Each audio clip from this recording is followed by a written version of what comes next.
Nós estamos de volta com programação nacional, hoje falando sobre educação integral. Eu recebo o Walter Pegorer, que é pedagogo e tem livros também publicados sobre o tema.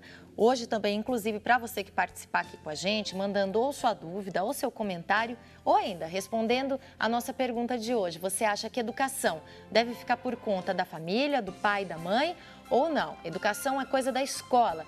Manda a sua opinião para a gente, tá bom? E você vai estar concorrendo. Pode mandar por telefone 19 3871 9620. Você pode ainda escrever para açãonacional@rs21.com.br.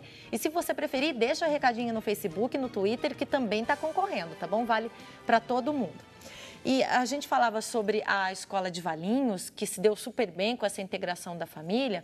Queria definir um pouquinho o que é educação integral, porque tem muito pai e mãe que fala, olha, não vejo a hora que meu filho fique o dia inteiro na escola, porque não aguento mais em casa, porque não obedece, porque às vezes não estuda, vai de manhã, mas à tarde fica perdida. Educação integral é aquela que o aluno fica o dia inteiro na escola, Walter, necessariamente, ou não? Não é bem assim? Não forçosamente. A educação integral, ela consiste em se ter uma visão de integralidade do ser humano. O ser humano que não é só físico, intelectual, mas ele também tem o lado ético, tem o lado moral, tem o lado familiar, tem o lado profissional e assim por diante. Então, o que Valinhos está fazendo, essa escola de Valinhos, é um exemplo de educação integral. E hoje, Valinhos não tem as crianças na escola o dia todo, a não ser em alguns momentos durante a semana.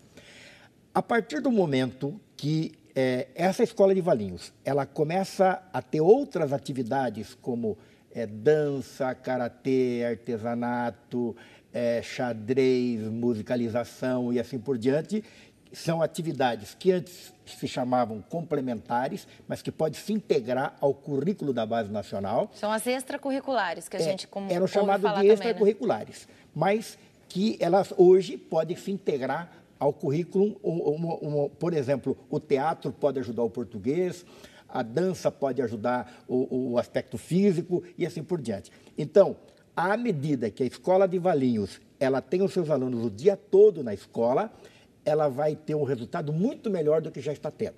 Agora, há um equívoco muito grande quando os pais acham que a criança, ela dá trabalho em casa, então ela fica na escola o dia inteiro, graças a Deus. Como solução de problema. Não. Então, primeiro, os pais não estão entendendo bem a sua função de educadores. Tá? E segundo, a escola de tempo integral, que tem a proposta de educação integral, é com o objetivo de educar. Não é um trabalho de assistência social. É claro que vai melhorar o aspecto da assistência social. É claro que aquela criança que fica na rua, ficando na escola, ela tem muito a ganhar e a sociedade também tem muito a ganhar. É claro que ela vai comer. Agora, ela não pode ir para a escola para comer. Ela vai comer porque está na escola. Então, essa diferença que nós temos que ter. Não é pura e simplesmente escola de tempo integral, mas é educação integral na verdadeira acepção da palavra. Preparando a criança para os embates da vida.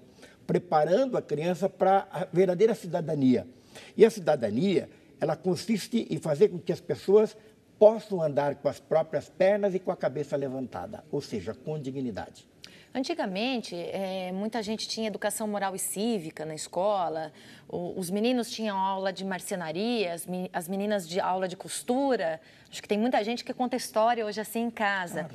Isso aí, há muitas décadas atrás, já era educação integral? Claro, educação integral porque preparava profissionalmente também as crianças, né? Aliás, no Brasil se fala em educação integral há mais de 80 anos, desde a década de 30, com Plínio Salgado. Plínio Salgado foi um político, ele era do PRP, Partido de Representação Popular, e ele criou um movimento chamado integralismo, e já pregava uma escola de tempo integral que formasse integralmente as crianças. Depois, Anísio Teixeira, com a Escola Nova, com a Escola Parque da Bahia, né, foi uma escola, isso, portanto, há 80 anos atrás, com esta proposta de integralidade no sentido amplo da palavra. Então, as escolas de ofício, os liceus, eram escolas integrais, sem dúvida alguma. Quando a gente ouve dizer assim, então, no meu tempo que a escola era boa, tá certo? Tá certo. Tá certo. Tá certo. É claro que os tempos mudaram. Era uma época diferente, maior simplicidade, a tecnologia não estava tão avançada, os tempos são outros, inclusive a própria violência hoje é outra, ela realmente agride a vida das pessoas. Então, é claro que a escola de hoje e a própria família de hoje tem que se adaptar aos tempos modernos. Por exemplo, a tecnologia. Sim, não se pode prescindir da informática, o computador, né? Eu que sou um semi-analfabeto digital, né? Eu vejo a juventude hoje que tem facilidade para mexer com o computador. Só que daqui para frente, o jovem, a criança, o jovem, o adulto que não dominar uma língua estrangeira, que não dominar essa tecnologia da informática, vai ficando para trás, porque as máquinas de fazer móveis, as máquinas de consertar carro, todas são computadorizadas. Então, agora, um detalhe importante, a educação integral não é só ensinar tecnologicamente, mas a educação integral é formar para a cidadania, é formar para a vida digna, para o respeito, para a responsabilidade, para a ética, né? Que é o que está faltando hoje no mundo. Agora, lá no Paraná, quando você começou a implantar esse sistema, como é que foi esse começo e depois vocês tiveram resultados a curto prazo disso tudo? Sim. Olha, eu fui prefeito 3 vezes. No meu primeiro mandato, na década de 90, de 93 e 96, eu fiz um trabalho de acabar com as escolinhas isoladas lá da zona rural. Foi difícil porque os pais estavam habituados com seus filhos naquela escolinha limitada e o menino não ia passar de 4º ano primário. Não é? Acabamos com essas escolinhas. No segundo mandato, que já foi em 2001, aí implantei a educação integral. Eu quero contar uma história bem rapidamente aqui.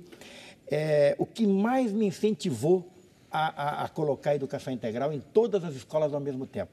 Durante a campanha de 2000, eu estava num bairro muito pobre. E a reunião foi no quintal, em torno de uma fossa. Estava aquela laje de fossa e eu com medo que alguém pisasse naquela laje e fosse cair. Meu Deus. Não cabia, as pessoas não cabiam dentro de casa. Então, eu estava ali conversando. E tinha uma mãe grávida e uma menina dos seus 7 anos, 8 anos, encostada na barriga da mãe. E aí, quando a gente é adulto, não tem muito assunto antes de começar uma conversa, eu perguntei para a menina, o que você vai ser quando crescer? Porque todo adulto pergunta para a criança. A menina olhou para a mãe como que querendo pedir autorização e disse, eu quero ser médica.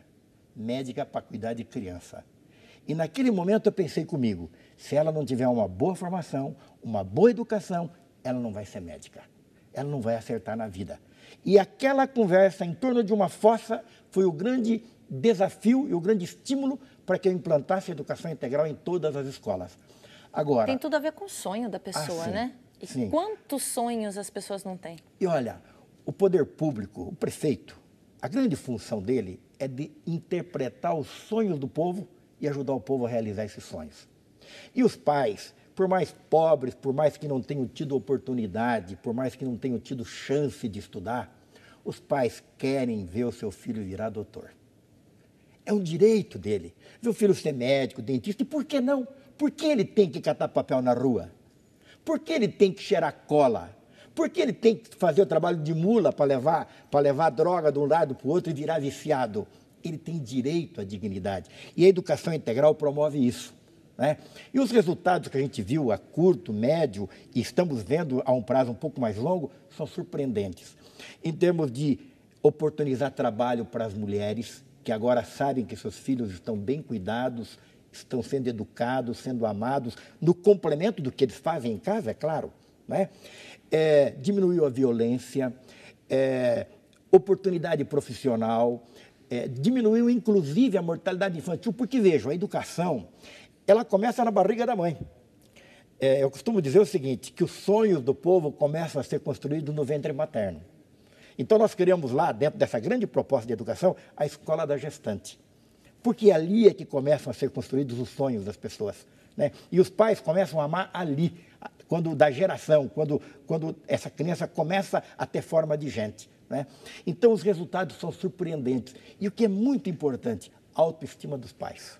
O orgulho dos pais de ver os seus filhos evoluindo e de ter perspectiva no futuro. Porque há bem pouco tempo atrás, os pais não tinham perspectivas para os seus filhos. É muito importante isso. E pelo que a gente entendeu, então, não necessariamente a escola integral, ela tem que ser período completo, né? Tem que ser Agora, 8 horas por dia, mas ela se completa mais, ela se realiza quando a criança fica o dia inteiro na escola. Claro. Então, essa é a grande proposta. Nos países desenvolvidos, e aí nós temos a Coreia como grande exemplo, nós temos o Japão, nós temos a China, países europeus, as crianças estudam de 8 a 10, na Coreia são 14 horas por dia. Claro, isso é um exagero, não precisa tanto, né? Mas 8 horas, 7 horas é o número ideal de horas para as crianças ficarem na escola e para terem essa visão ampla da vida.